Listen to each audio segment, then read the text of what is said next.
Alors nous sommes ici au domaine et centre de formation du Merle à Salon de Provence. Donc c'est une propriété qui appartient à l'Institut Agro, dont nous allons parler dans quelques instants. Mais juste pour vous donner une idée de ce paysage que vous allez certainement découvrir dès demain ou même cet après-midi si vous nous rejoignez ici sur le salon. On a 400 hectares qui sont composés de prairies irriguées et de coussouls. Donc, alors c'est un pâturage semi-aride, hein, on en reparlera. Cet institut a une histoire que vont nous raconter nos invités, à qui je vais laisser la parole tout de suite. Alors Pierre-Marie Bouquet. Pierre-Marie, vous êtes directeur du domaine et du centre de formation. Tout à fait.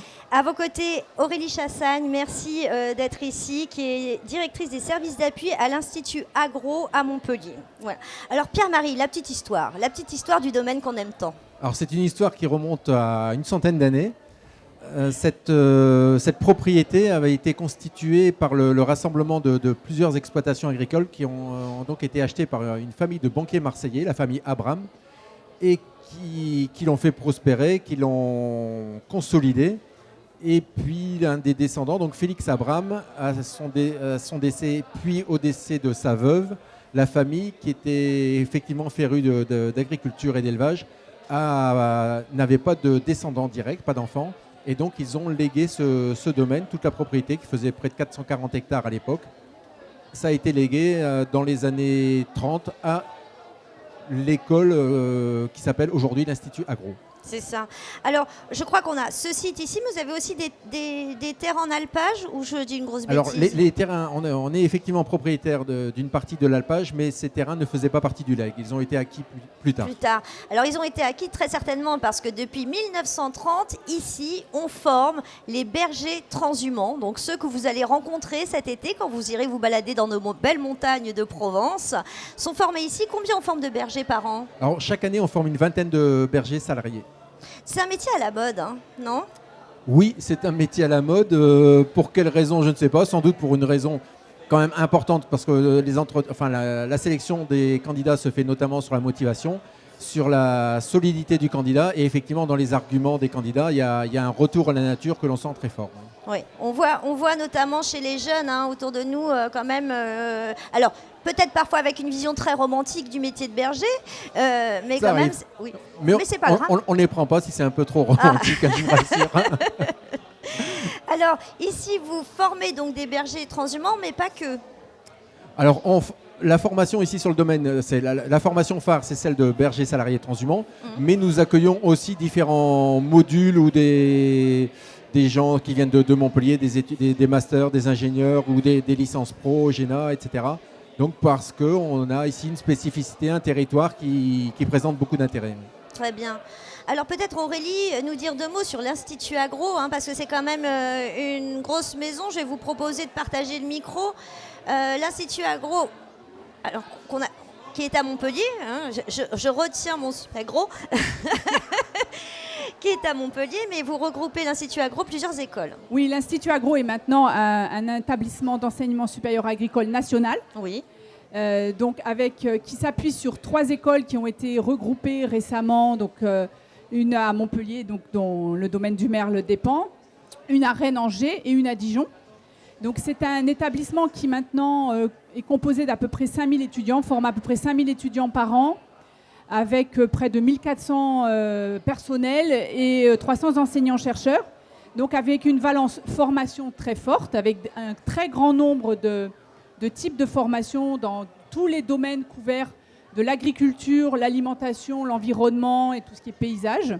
Oui, voilà, c'est vraiment très voilà, vaste. Le fait d'avoir regroupé ces 3 écoles nous offre une complétude vraiment très large des sujets en termes de recherche et de formation.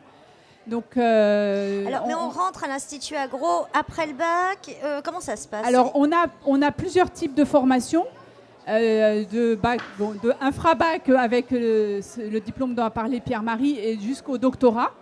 Donc la plupart des cursus d'ingénieurs sont recrutés à bac plus 2, mais on a aussi des cursus d'ingénieurs qui sont recrutés à post-bac et donc c'est choisir dans Parcoursup, notamment en agroalimentaire, en paysage, etc. Donc avec des modalités d'intégration dans nos écoles très diverses, donc soit après le bac, soit après un parcours universitaire, par exemple une licence, soit après un BTS, après un IUT. C'est très variable. On accueille aussi un grand nombre d'étudiants étrangers avec des parcours très diversifiés. Dans le cadre de projets Erasmus? Alors oui, il y a à la fois ces étudiants étrangers qu'on accueille pour des semestres, type, comme on dit, Erasmus, puis il y a plein de programmes au niveau international, on a plus de 100 partenaires de mobilité internationale pour lesquels nos étudiants vont et on accueille. Et puis aussi, on accueille des étudiants qui viennent faire un cursus entier et obtenir un diplôme d'ingénieur ou de master, et donc d'un grand nombre de pays différents. Alors, pour qu'on parle à ceux qui seraient intéressés par ces formations, quel type de métier on fait alors quand on passe par l'Institut Agro? Alors en fait, c'est très très divers parce que les métiers d'ingénieur agronome, agroalimentaire ou paysage offrent un panel très très large. Donc ça va vraiment des métiers proches de la production, en appui à l'agriculture, donc de conseil agricole, d'expérimentation ou de recherche technique, appliquée ou de recherche plutôt fondamentale. Ça peut être aussi dans la finance, par exemple le crédit agricole, dans des bureaux d'études en gestion de l'eau, gestion de l'environnement, en agroalimentaire. On a aussi beaucoup d'étudiants en agroalimentaire, alors dans la recherche et développement, de création de nouveaux produits, dans la production, dans tout ce qui est la qualité, la gestion des risques. C'est très varié. Vaste. Et c'est vrai que du coup, ce champ des possibles est parfois mal connu. Donc il y a beaucoup de partenariats aussi avec des lycées, des IUT aussi, pour faire connaître, pour donner envie aux étudiants qui ont une appétence pour les sciences du vivant, pour l'environnement, qui ont envie de s'impliquer dans les transitions agroécologiques, alimentaires et numériques. Nous, on est vraiment au cœur de ça. L'agriculture, l'alimentation et l'environnement, c'est vraiment au cœur des enjeux de la société actuelle. Et d'ailleurs, on voit bien, on a beaucoup d'étudiants qui ont envie d'être acteurs, de changer les choses de l'intérieur. Qui viennent de manière engagée, de manière engagée et qui viennent pour changer les choses. Donc ce panel de métiers est très important et à découvrir. Alors, à découvrir justement ici, vous avez un stand. Est-ce que vous proposez peut-être des animations où on peut venir vous voir pour prendre au moins de la formation? Oui, tout à fait. Il y a un stand au salon avec des personnes qui sont là pour renseigner, notamment ceux qui veulent poursuivre en tant qu'étudiants, mais aussi des professionnels qui veulent faire de la formation continue, puisqu'on accueille aussi beaucoup de professionnels, soit en formation continue courte, soit en formation continue longue, et puis aussi au domaine du Merle. Donc oui, on a un public très diversifié de formation initiale. On a aussi beaucoup de formations qui sont en apprentissage ou en contrat pro, en alternance en formation générale. Donc on touche tous les publics. On accueille aussi des professionnels. Très bien, alors voilà. Le message est passé. Si ces métiers du vivant, de l'agriculture, de l'environnement, enfin les sujets fondamentaux qui sont en train de construire le monde de demain, ça se passe à l'Institut Agro. Un petit mot, Pierre-Marie, on est ici chez vous, nous on adore cet endroit. Peut-être la particularité de cet écosystème ici sur la plaine de l'Accro, en 2 mots, je sais qu'on peut en parler des heures, mais quand même.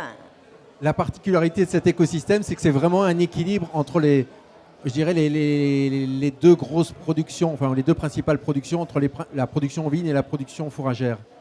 Donc il y a cet équilibre, et un équilibre qui est fragile pour des raisons économiques, mais aussi pour des raisons bien plus importantes et graves, c'est la ressource en eau. L'eau.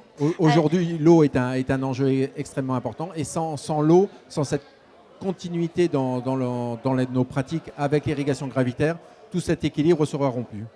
Donc alors je crois que vous organisez des visites du partiteur qui se trouve ici au domaine, sauf que si j'ai bien compris, la rumeur c'est qu'avec l'orage qui menace, on ne sait pas si... On ne garantit pas.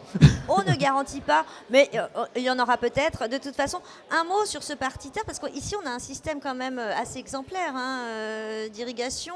Oui, alors ce répartiteur du Merle, c'est un ouvrage qui a plusieurs siècles et qui réceptionne un important canal et qui ensuite redistribue toute cette eau dans différents petits canaux qui vont alimenter les réseaux de petits secteurs agricoles. Et c'est quelque chose d'ancien et en même temps très très technique et perfectionné malgré tout. Ancien, vous le datez, vous parlez du canal de Craponne? Alors, celui-là, c'est seulement. pas le canal de Craponne. Ah. Le canal qui arrive au partiteur du Merle a été construit à la fin du XVIIIe siècle. C'est ça. Craponne est encore bien avant. C'est Ouais. presque C'est 2 siècles avant encore. 2 siècles avant, le 16e. Bref, une terre d'histoire, une terre d'agriculture, une terre de tradition, une terre d'avenir aussi avec ces jeunes. Et on compte sur vous. On parle beaucoup des jeunes. Hein. On ne compte pas que sur vous. On compte sur nous aussi parce que nous aussi, on est responsables. On veut faire avancer les choses. Merci beaucoup pour votre accueil. Ah, Merci alors à vous. on a un invité surprise. C'est pas très grave. C'est c'est un jeune. Ah, mais c'est pour ça. C'est parce qu'il est jeune. Alors, je vous présente Tristan, qui n'était pas du tout prévu. Alors, Tristan, tu veux faire l'interview à ma place?